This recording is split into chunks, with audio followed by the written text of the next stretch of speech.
سب بچے دادی اماں کے گرد جمع تھے۔ سب کو کہانی سننے کا بہت شوق تھا۔ دادی اماں نے کہا، آج میں آپ کو ننھی ہرنی کی کہانی سناتی ہوں۔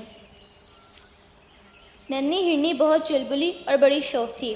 نچلا بیٹھنا تو اسے آتا ہی نہیں تھا۔ اسے نئے نئے دوست بنانے اور نئی نئی جگہیں دیکھنے کا بہت شوق تھا۔ امی نے اسے سمجھایا تھا کہ اکیلے گھر سے دور نہیں جاتے اور اجنبیوں سے دوستی نہیں کرتے۔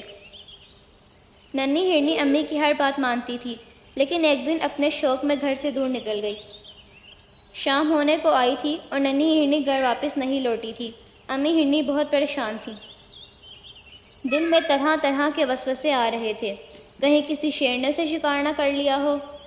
اس نے سوچا، چیتا تو بہت تیز دوڑتا ہے، ننھی ہرنی اس کا مقابلہ نہیں کر سکتی۔ ایسا نہ ہو کہ بھیڑیوں کے گول نے اس پر ہلہ بول دیا ہو، وہ تو بہت ظالم ہوتے ہیں۔ ایسا تو نہیں کہ وہ پانی پینے ندی پر گئی ہو اور مگرمچھ نے اس پر حملہ کر دیا ہو۔ سورج ڈوبنے سے پہلے ننھی ہرنی اپنے دوستوں کے ساتھ واپس آتی ہوئی نظر آئی۔ امی ہرنی کی جان میں جان آ گئی۔ ننھی ہرنی کے ساتھ ننھا گینڈا اور ننھا زیبرا بھی تھا۔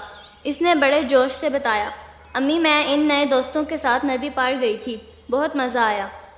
دوستوں کے جانے کے بعد امی نے کہا، میں نے سمجھایا تھا کہ کسی اجنبی کو دوست نہ بناؤ اور کہیں جاؤ تو پہلے امی کو بتاؤ۔